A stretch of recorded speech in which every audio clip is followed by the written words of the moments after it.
ವಿದ್ಯಾರ್ಥಿಗಳೇ, ಮೊನ್ನೆ ನಡೆದ 2025-26ನೇ ಸಾಲಿನ ದ್ವಿತೀಯ ಪ್ರಿಪ್ರೇಟರಿ ಅಂತ ಹೇಳ್ಬೋದು. PUC ಸೆಕೆಂಡ್ ಪ್ರಿಪ್ರೇಟರಿ ಎಕ್ಸಾಮಿನೇಷನ್ನ ಪೊಲಿಟಿಕಲ್ ಸೈನ್ಸ್ ಕ್ವಶನ್ ಪೇಪರನ್ನು ಇವತ್ತಿನ ದಿವಸ ಸಾಲ್ವ್ ಮಾಡೋಣ. ಇಲ್ಲಿ ಮೊನ್ನೆ ಫಸ್ಟ್ ಪ್ರಿಪ್ರೇಟರಿಯನ್ನು ಸಹಿತ ಸಾಲ್ವ್ ಮಾಡಿದ್ದೆ. ಈಗ ಸೆಕೆಂಡ್ ಪ್ರಿಪ್ರೇಟರಿ ಎಕ್ಸಾಮಿನೇಷನ್ ಏನು ನಡೆದಿದೆ ಅದನ್ನು ಇವತ್ತಿನ ದಿವಸ ಸಾಲ್ವ್ ಮಾಡ್ತಾ ಹೋಗೋಣ.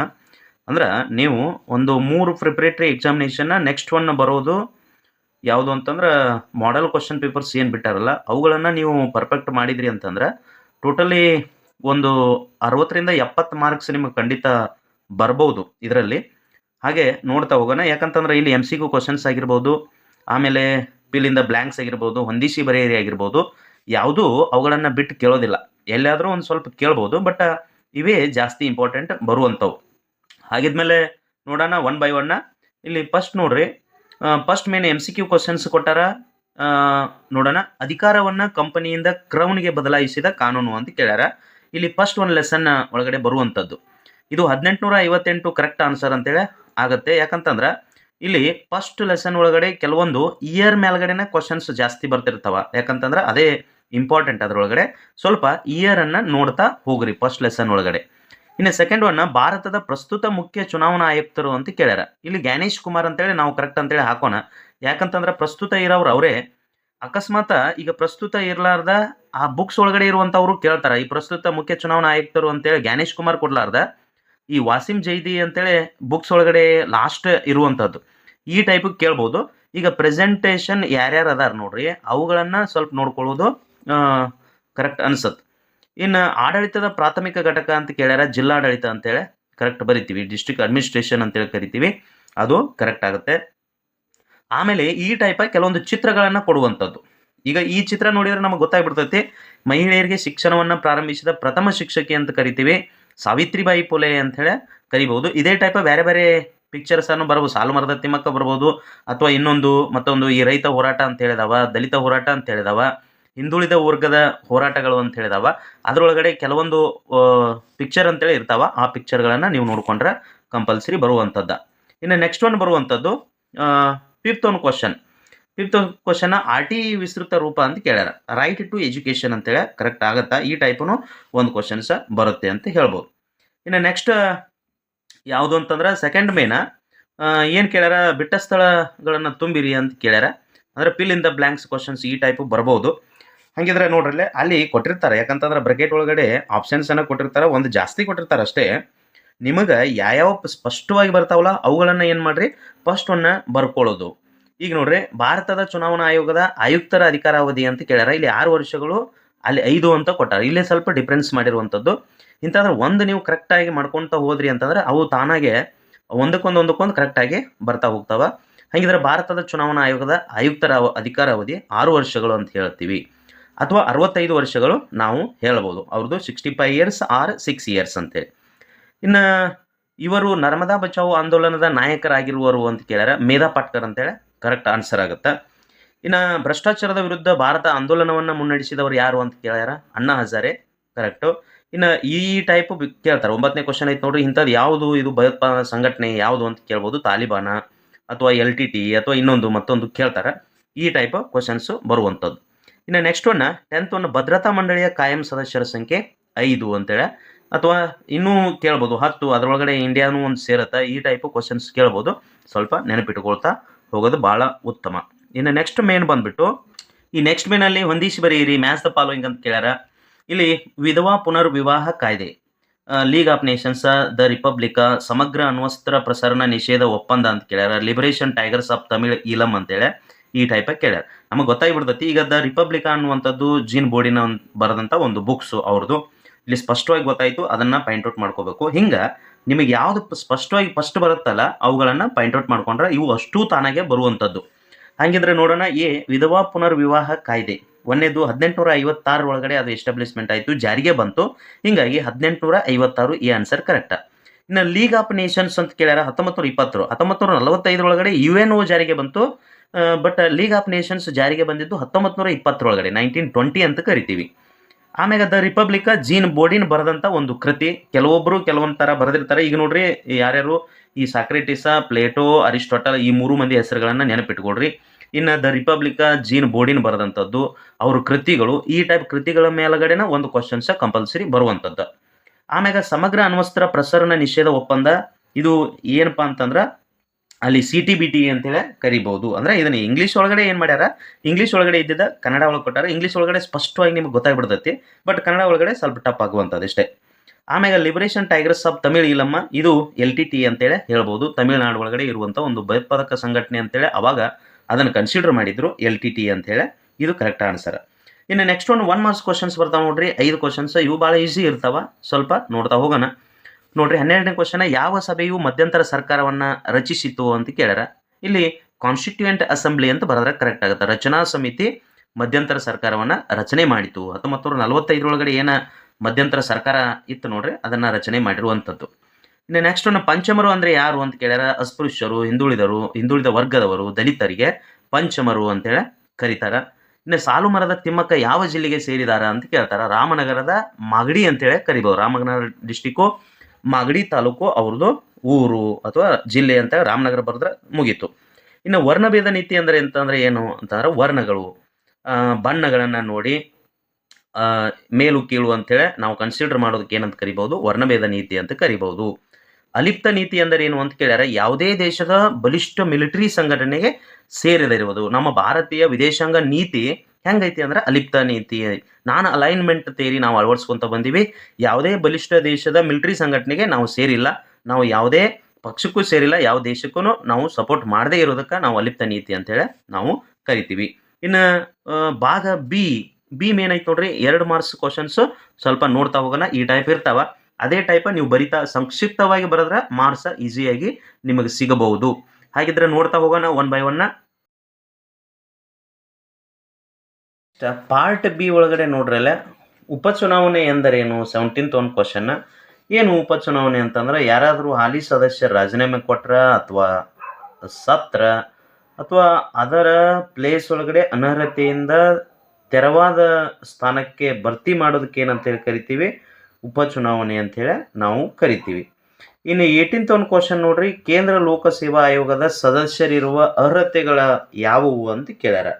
ಏನೇನು ಅರ್ಹತೆ? ಕನಿಷ್ಠ ಏನಪ್ಪಾ ಅಂತಂದ್ರೆ ಯಾವುದೇ ನಿರ್ದಿಷ್ಟ ಶೈಕ್ಷಣಿಕ ಅರ್ಹತೆ ಅಂತ ಏನೂ ಇರೋದಿಲ್ಲ ವಿಶೇಷವಾಗಿ. ಆಮ್ಯಾಗ ಕನಿಷ್ಠ ರಾಜ್ಯ ಅಥವಾ ಕೇಂದ್ರ ಸರ್ಕಾರದ ಅಡಿಯಲ್ಲಿ ಒಂದು 10 ವರ್ಷ ಆದರೂ ಸೇವೆ ಸಲ್ಲಿಸಿರಬೇಕು. ಭಾಳ ಈಸಿ ಇರುವಂಥದ್ದು, ನೀವು ಓನಾಗಿ ಬರೆದ್ರು ನಡೆಯುವಂಥ ಒಂದು ಕ್ವಶನ್. ಇನ್ನು ನೆಕ್ಸ್ಟ್ ಒನ್, ಅಂಬೇಡ್ಕರ್ ಅವರು ಏನು ಕೇಳ್ಯಾರ ಅಂತಂದ್ರೆ, ಅನಾಮಧೇಯತೆ ಎಂದರೇನು ಅಂತ ಕೇಳ್ಯಾರ. ಏನಿದು ಅನಾಮಧೇಯತೆ ಅಂತಂದ್ರೆ ನೋಡೋದಾದ್ರೆ, ಅಂದ್ರೆ ತಮ್ಮ ನಿರ್ಧಾರಗಳಿಗೆ ನೇರವಾಗಿ ಜವಾಬ್ದಾರ ಯಾವುದೂ ಆಗಿರೋದಿಲ್ಲ, ಆಡಳಿತದ ಮೂಲಕ ಜವಾಬ್ದಾರ ಆಗಿರೋದಕ್ಕೆ ಏನಂತೇಳಿ ಕರಿಬೋದು, ಅನಾಮಧೇಯತೆ ಅಂತೇಳಿ ನಾವು ಕರಿಬೋದು. ಇನ್ನು ನೆಕ್ಸ್ಟ್ ಒನ್, ಅಂಬೇಡ್ಕರ್ ಅವರು 3 ಜನಪ್ರಿಯ ವಾಣಿಗಳು ಯಾವುವು ಅಂತೇಳಿ ಕೇಳ್ಯಾರ.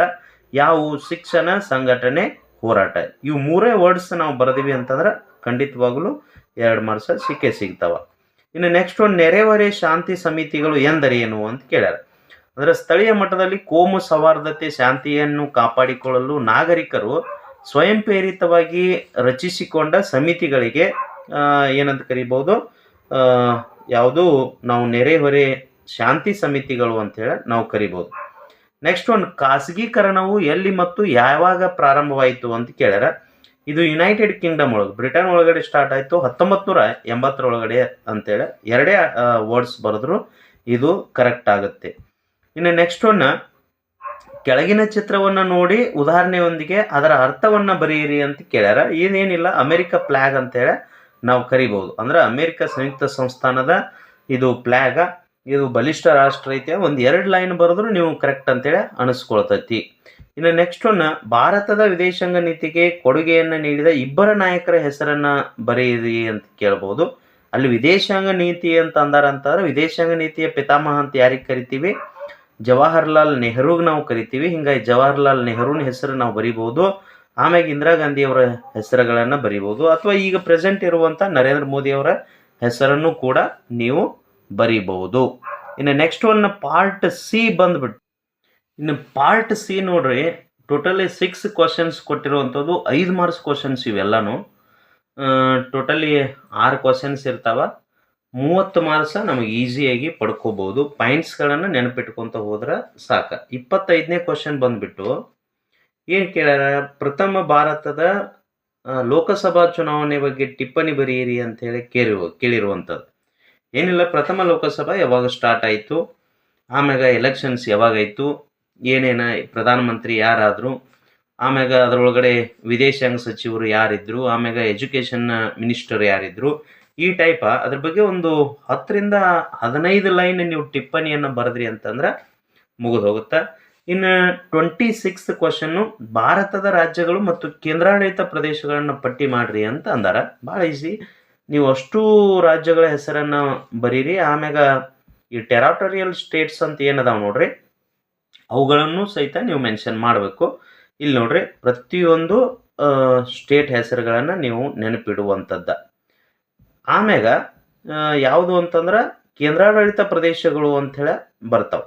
ಇಲ್ಲಿ ಕೇಂದ್ರಾಡಳಿತ ಪ್ರದೇಶಗಳು ಟೋಟಲಿ 1, 2, 3, 4, 5, 6, 7, 8 ಅಂತೇಳಿ ನೀವು ಟೆಕ್ಸ್ಟ್ ಬುಕ್ ಒಳಗಡೆ 7 ಕೊಟ್ಟಾರೆ, ಇಲ್ಲಿ 8 ಇರುವಂಥದ್ದು ಕರೆಕ್ಟಾಗಿ ಸ್ವಲ್ಪ ನೋಡ್ಕೊಳ್ರಿ. ಇನ್ನು ನೆಕ್ಸ್ಟ್ ಒಂದು ಬಂದ್ಬಿಟ್ಟು 29ನೇ ಕ್ವಶನ್ನ, ರಾಷ್ಟ್ರ ನಿರ್ಮಾಣಕ್ಕೆ ಎದುರಾಗುವ ಅಡಚಣೆಗಳನ್ನು ವಿಮರ್ಶಾತ್ಮಕವಾಗಿ ವಿವರಿಸಿ ಅಂಥೇಳಿ ಕೇಳಿರುವಂಥದ್ದು. ಏನೇನು 29ನೇ ಕ್ವಶನ್ನ ಕೊಟ್ಟಾರಿಲ್ಲೇ. ಆಮ್ಯಾಗ 27ನೇ ಕ್ವಶನ್ನ, ಮುಖ್ಯ ಕಾರ್ಯದರ್ಶಿಯ ಕಾರ್ಯಗಳು ಅಂತ ಕೊಟ್ಟಾರ. ಚೀಫ್ ಸೆಕ್ರೆಟರಿ ಅಂತೇಳಿ ಕರಿತೀವಿ, ಅವರ ಕಾರ್ಯಗಳನ್ನು ಕಂಪಲ್ಸರಿ ಬರೀರಿ. ಇನ್ನು ಹಿಂದುಳಿದ ವರ್ಗಗಳ ಚಳುವಳಿಯ ಕಾರಣಗಳಾವು, ಈ 4th ಲೆಸನ್ ಒಳಗಡೆ ಐತೆ ನೋಡ್ರಿ, ಚಳುವಳಿಗಳು ಅಂಥೇಳಿ ಐತೆ ನೋಡ್ರಿ. ಅದರೊಳಗಡೆ ಈ ಬ್ಯಾಕ್ವರ್ಡ್ ಕ್ಲಾಸಸ್ ರೀಸನ್, ಏನೇನು ರೀಸನ್ ಅವು ಆಗಬೇಕಾದ್ರು ಅಂಥೇಳಿ ಟೆಕ್ಸ್ಟ್ ಬುಕ್ ಒಳಗಡೆ ಕರೆಕ್ಟಾಗಿ ಕೊಟ್ಟಾರ, ಸ್ವಲ್ಪ ನೋಡ್ಕೊಡ್ರಿ. ಇನ್ನು ಆಮ್ಯಾಗ 29ನೇ ಕ್ವಶನ್ ಕೊಟ್ಟಿರುವಂಥವ್ರು, ರಾಷ್ಟ್ರ ನಿರ್ಮಾಣಕ್ಕೆ ಎದುರಾಗುವ ಅಡಚಣೆಗಳನ್ನು ವಿಮರ್ಶಾತ್ಮಕವಾಗಿ ವಿವರಿಸಿ ಅಂತೇಳಿ ಕೊಟ್ಟಾರ. ಸ್ವಲ್ಪ ನೋಡ್ರಿ ಏನೈತಿ. ರಾಷ್ಟ್ರ ನಿರ್ಮಾಣಕ್ಕೆ ಅಂತೇಳಿ ಕೋಮುವಾದ, ನೆಕ್ಸ್ಟ್ ಒಂದು ಪ್ರಾದೇಶಿಕತೆ ಅಂತೇಳಿ ಜಾತಿವಾದ, ಭಾಷಾವಾದ, ಇವೆಲ್ಲನೂ ಬರುವಂಥವ. ಬಡತನ ಮತ್ತು ಅನಕ್ಷರತೆನೂ ಅದಕ್ಕೆ ಸಂಬಂಧಪಡುವಂಥದ್ದು. ನೆಕ್ಸ್ಟ್ ಒಂದು ಇಲ್ಲಿ 30ನೇ ಕ್ವಶನ್ ನೋಡ್ರಿ, ಏನು ಸಂವಿಧಾನದಲ್ಲಿರುವ ವಿವಿಧ ರೀತಿಯ ತುರ್ತು ಪರಿಸ್ಥಿತಿಗೆ ಸಂಬಂಧಿಸಿದ ವಿಧಿಗಳನ್ನು ಬರೆಯಿರಿ ಅಂತ ಕೊಟ್ಟಾರ. ಅವು 3 ವಿಧಿಗಳನ್ನು ನೀವು ನೆನಪಿಟ್ಕೊಂಡ್ರಿ ಅಂತಂದ್ರೆ ಅದರ ಬಗ್ಗೆ ಬರಿಬೋದು. ಫಸ್ಟ್ನೇದು ಯಾವುದು ಅಂತಂದ್ರೆ ರಾಷ್ಟ್ರೀಯ ತುರ್ತು ಪರಿಸ್ಥಿತಿ, ನ್ಯಾಷನಲ್ ಎಮರ್ಜೆನ್ಸಿ 352. ಆಮ್ಯಾಗ ರಾಜ್ಯ ತುರ್ತು ಪರಿಸ್ಥಿತಿ, ರಾಷ್ಟ್ರಪತಿ ಆಳ್ವಿಕೆ ಅಂತ ಕರಿತೀವಿ, ಯಾವುದು ಸ್ಟೇಟ್ ಎಮರ್ಜೆನ್ಸಿ ಅಂತೇಳಿ 356 ಆರ್ಟಿಕಲ್. ಇನ್ನು ನೆಕ್ಸ್ಟ್ ಒಂದು ಬರುವಂಥದ್ದು ಫೈನಾನ್ಸಿಯಲ್ ಆರ್ಟಿಕಲ್, ಯಾವುದು ಎಮರ್ಜೆನ್ಸಿ ಪವರ್ ಅಂತೇಳಿ ಕರಿತೀವಿ, ರಾಷ್ಟ್ರಪತಿಗೆ ಇರುವಂಥದ್ದು 360. ಈ 3 ಪಾಯಿಂಟ್ಸ್ ಬರೆದ ಆರ್ಟಿಕಲ್ಸನ್ನು ಕಂಪಲ್ಸರಿ ಬರೆದ್ರಿ ಅಂತಂದ್ರೆ ಟೋಟಲ್ ನಿಮಗೆ 5 ಮಾರ್ಕ್ಸ್ ಸಿಗುವಂಥದ್ದ. ಇನ್ನು ನೆಕ್ಸ್ಟ್ ಒಂದು 31ನೇ ಕ್ವಶನ್ನ, ಭಯೋತ್ಪಾದನೆಯ ವಿರುದ್ಧ ಯುವಶಕ್ತಿಯ ಪಾತ್ರವನ್ನು ವಿವರಿಸಿ ಅಂತ ಕೇಳ್ಯಾರ. ಫಸ್ಟ್ ಒಂದು ನೀವು ಪಾಯಿಂಟ್ಸ್ ಮಾಡಿ ಬರಿಬೋದು ಅಥವಾ ಪ್ಯಾರಾಗ್ರಾಫ್ ವೈಸು ಬರಿಬೋದು. ಜಾಗೃತಿ ಮೂಡಿಸ್ಬೇಕು, ಸಮುದಾಯದ ಸಹಭಾಗಿತ್ವ ಅಂದರೆ ಎಲ್ಲ ಸಮುದಾಯಗಳು ಸಹ ಭಾಗವಹಿಸಬೇಕು, ಶಿಕ್ಷಣ ಮತ್ತು ಕೌಶಲ್ಯ ಅಭಿವೃದ್ಧಿ ಅಂತ ಕರಿತೀವಿ, ಯಾಕಂತ ಶಿಕ್ಷಣ ಇರಬೇಕು. ಭಯೋತ್ಪಾದನೆ ಹೋಗ್ಬೇಕಾದ್ರೆ ನಾವು ಶಿಕ್ಷಿತರಾಗಬೇಕು. ಆಮ್ಯಾಗ ಸಕಾರಾತ್ಮಕ ಚಟುವಟಿಕೆಗಳು, ಕೆಲವೊಂದು ನಕಾರಾತ್ಮಕ ಚಟುವಟಿಕೆಗಳು ಸೋಷಿಯಲ್ ಮೀಡಿಯಾದಲ್ಲಿ ಅಲ್ಲಿ ಇಲ್ಲಿ ಬೀರ್ತಿರ್ತಾರೆ, ಅಂಥವುಗಳಿಂದ ದೂರಿದ್ದು ಸಕಾರಾತ್ಮಕ ಚಟುವಟಿಕೆಗಳನ್ನು ನಾವು ಮಾಡ್ತಾ ಹೋದ್ವಿ ಅಂತಂದ್ರೆ ಭಯೋತ್ಪಾದನೆ ವಿರುದ್ಧ ಯುವಜನತೆ ಪಾಲ್ಗೊಳ್ಬಹುದು ಅಂತ ಹೇಳ್ಬೋದು. ಇನ್ನು 32ನೇ ಕ್ವಶನ್, ವಿಶ್ವಸಂಸ್ಥೆಯ ಆರ್ಥಿಕ ಮತ್ತು ಸಾಮಾಜಿಕ ಮಂಡಳಿಯ ಪಾತ್ರವನ್ನು ವಿವರಿಸಿ ಅಂತ ಕೇಳ್ಯಾರ. ಏನು ವಿಶ್ವಸಂಸ್ಥೆಯ ಆರ್ಥಿಕ ಮತ್ತು ಸಾಮಾಜಿಕ ಮಂಡಳಿಯ ಪಾತ್ರ? ಅಂತಾರಾಷ್ಟ್ರೀಯ ಸಹಕಾರ, ನೆಕ್ಸ್ಟ್ ವರದಿಗಳು ಮತ್ತು ಶಿಫಾರಸುಗಳು, ನೆಕ್ಸ್ಟ್ ಯಾವುದು ಮಾನವ ಹಕ್ಕುಗಳ ರಕ್ಷಣೆ ಅಂತ ಹೇಳ್ಬೋದು, ವಿಶೇಷ ಸಂಸ್ಥೆಗಳ ಸಮನ್ವಯ ಅಂತೇಳಿ ಹೇಳ್ಬೋದು. ಕೆಲವು ಉದಾಹರಣೆ ಕೊಡ್ಬೋದು, WHO, world health organisation, UNESCO ಕೊಡ್ಬೋದು, ಯುನೈಸೆಫ್ ಕೊಡ್ಬೋದು, ಈ ಟೈಪ ಕೊಟ್ಕೋತಾ ಹೋಗ್ಬೋದು. ಇನ್ನು ನೆಕ್ಸ್ಟ್ ಒಂದು 33ನೇ ಕ್ವಶನ್ ನೋಡ್ರಿ, ಭಾರತ ಅಮೆರಿಕ ನಡುವಿನ ದ್ವಿಪಕ್ಷೀಯ ಸಂಬಂಧಗಳ ಬೆಳವಣಿಗೆಯನ್ನು ವಿವರಿಸಿ ಅಂತ ಕೇಳ್ಯಾರ. ಏನು ದ್ವಿಪಕ್ಷೀಯ ಸಂಬಂಧಗಳ ಬೆಳವಣಿಗೆ? ಏನು ವ್ಯೂಹಾತ್ಮಕ ಪಾಲುಗಾರಿಕೆ ಅಂತ ಕರಿತೀವಿ. ಕೆಲವೊಂದು ನಾವು ಮಾರ್ಕೆಟಿಂಗ್ ಆಗಿರ್ಬೋದು ಅಥವಾ ಯಾವುದೋ ಆಗಿರ್ಬೋದು, ನಾವು ಪಾಲುದಾರಿಕೆಯನ್ನು ಹೊಂದೀವಿ ಅಮೆರಿಕ ಜೊತೆ. ರಕ್ಷಣಾ ಸಹಕಾರವನ್ನು ಹೊಂದೀವಿ. ಕೆಲವೊಂದು ಟೆಕ್ನಾಲಜಿಯನ್ನು ನಾವು ತರಿಸ್ಕೊಳ್ತೀವಿ, ಯಾವುದೋ ಒಂದು ವೆಪನ್ಸ್ ಆಗಿರ್ಬೋದು, ಇನ್ನೊಂದು ಮತ್ತೊಂದು ಆಗಿರ್ಬೋದು, ಈ ಟೈಪ ತರಿಸ್ಕೊಳ್ತೀವಿ. ಇನ್ನು ಆರ್ಥಿಕ ಮತ್ತು ವ್ಯಾಪಾರ ಸಂಬಂಧಗಳು ಅಂಥೇಳಿ ಕರಿತೀವಿ. ಅಂದರೆ ನಾವು ಈ ಫೈನಾನ್ಸಿಯಲ್ ಮ್ಯೂಚುವಲ್ಲು ಅದೀವಿ ಮತ್ತು ವ್ಯಾಪಾರ ಮಾಡುವ ಸಲುವಾಗಿ ನಾವು ಸಂಬಂಧವನ್ನು ಇಟ್ಕೊಂಡಿವಿ. ಇನ್ನು ಜನರಿಂದ ಜನರಿಗೆ ಸಂಪರ್ಕ ಕಲ್ಪಿಸ್ತೈತಿ ಅಂಥೇಳಿ ಹೇಳ್ಬೋದು. ಇವೆಲ್ಲನೂ ಏನು ಅಂತಂದ್ರೆ ಇವು 5 ಮಾರ್ಕ್ಸ ಕ್ವಶನ್. ಇನ್ನು ಪಾರ್ಟ್ ಡಿ ನೋಡ್ರಿ, ಪಾರ್ಟ್ ಡಿ ಒಳಗಡೆ 10 ಮಾರ್ಕ್ಸ್ ಕ್ವಶನ್ 2 ಬರೆಯುವಂಥವು ಕೊಟ್ಟಿರ್ತಾರ. ನೀವು 2 ಯಾವುದಾದ್ರೂ ಬರಿಬೋದು. 4 ಕ್ವಶನ್ಸ್ ಕೊಟ್ಟಿರ್ತಾರ. ಆ 4ರೊಳಗಡೆ 34ನೇ ನೋಡ್ರಿ, 10 ಮಾರ್ಕ್ಸ್ ಕ್ವಶನ್ ಇವೆಲ್ಲ 2 ಕೊಟ್ಟಿರುವಂಥದ್ದು 20 ಮಾರ್ಕ್ಸ್ ಇರ್ತೈತಿ. ಭಾರತದಲ್ಲಿ ಪಕ್ಷ ಪದ್ಧತಿಯ ಸ್ವರೂಪ ಕೇಳ್ಯಾರ. ಆ ಸ್ವರೂಪವನ್ನು ಕಂಪಲ್ಸರಿ ನೀವು ವಿವರಿಸಿರಿ. ಇದರೊಳಗಡೆ ಮತ್ತೊಂದು ಕೇಳ್ಬೋದು, ಏನಪ್ಪಾ ಅಂತಂದ್ರೆ ಯಾವುದು ಪ್ರತ್ಯಕ್ಷ ಪಕ್ಷ ಮತ್ತು ಅದು ಚುನಾವಣೆ, ಪ್ರತ್ಯಕ್ಷ ಚುನಾವಣೆ ಮತ್ತು ಪರೋಕ್ಷ ಚುನಾವಣೆ ನಡುವಿನ ವ್ಯತ್ಯಾಸಗಳನ್ನು ಕೇಳಬಹುದು. ಸ್ವಲ್ಪ ನೋಡ್ಕೊಡ್ರಿ. ಇಲ್ಲಿ ಏನಪ್ಪಾ ಅಂತ ಪಕ್ಷ ಪದ್ಧತಿಯ ಸ್ವರೂಪ ಪಾಯಿಂಟ್ಸ ನೀವು ವಿವರಿಸಬಹುದು. ಬಹುಪಕ್ಷೀಯ ವ್ಯವಸ್ಥೆ, ನಮ್ಮಲ್ಲಿ ಮಲ್ಟಿ ಪೊಲಿಟಿಕಲ್ ಪಾರ್ಟಿ ಸಿಸ್ಟಮ್ಸ್ ಐತಿ. ರಾಷ್ಟ್ರೀಯ ಮತ್ತು ಪ್ರಾದೇಶಿಕ ಪಕ್ಷಗಳದಾವ. ಸಮ್ಮಿಶ್ರ ಸರ್ಕಾರಗಳ ಮಾಡಬಹುದು. ಯಾಕಂತಂದ್ರೆ ನಾವು ಈ ಸೆಂಟ್ರಲಲ್ಲಿ 263 ಸೀಟ್ ಬರದೇ ಹೋದ್ರೆ ಒಂದು 3-4 ಪಾರ್ಟಿಗಳು ಕುಡ್ಕೊಂಡು ಸಮ್ಮಿಶ್ರ ಸರ್ಕಾರ ಮಾಡ್ಬೋದು. ಇನ್ನು ಸಿದ್ಧಾಂತಗಳ ವೈವಿಧ್ಯತೆ, ಕೆಲವೊಂದು ಪಾರ್ಟಿದ ಅವ್ರವ್ರ ಸಿದ್ಧಾಂತಗಳು ಬೇರೆ ಬೇರೆ ಇರೋದ್ರಿಂದ ನಮ್ಮಲ್ಲಿ ವೈವಿಧ್ಯತೆ ಐತಿ. ಕಾಂಗ್ರೆಸ್ ಬೇರೆ, BJPನೂ ಬೇರೆ, JDS ಬೇರೆ, ಈ ಟೈಪ ಕೆಲವೊಂದು ಸಿದ್ಧಾಂತಗಳು ಫಿಲಾಸಫಿ ನಮ್ಮ ಬೇರೆದಾವ ಅಂತ ಹೇಳ್ಬೋದು. ಇನ್ನು 35ನೇದು ನೋಡ್ರಿ, ಏನು ಅನಕ್ಷರತೆ ಪ್ರಜಾಪ್ರಭುತ್ವಕ್ಕೆ ಒಂದು ಅಡ್ಡಿ, ಹೇಗೆ ಅದರ ನಿವಾರಣೋಪಾಯಗಳನ್ನು ವಿವರಿಸ್ರಿ. ಏನು ಅದನ್ನ ರೆಮಿಡಿಯಲ್ ನೋಡೋಣ ಅಂತ ಹೇಳ್ಬೋದು. ಅಡ್ಡಿಗಳು ಯಾವ್ಯಾವು, ಕೆಲವೊಂದು ಪಾಯಿಂಟ್ಸ್ಗಳನ್ನು ಬರಿಬೋದು. ಒಂದು 5ರಿಂದ 6 ಬರೀರಿ. ಇಲ್ಲೊಂದು 3 ಕೊಟ್ಟಿದಾರ, 3ಅನ್ನು ಕಂಪಲ್ಸರಿ ನೋಡ್ಕೊಡ್ರಿ.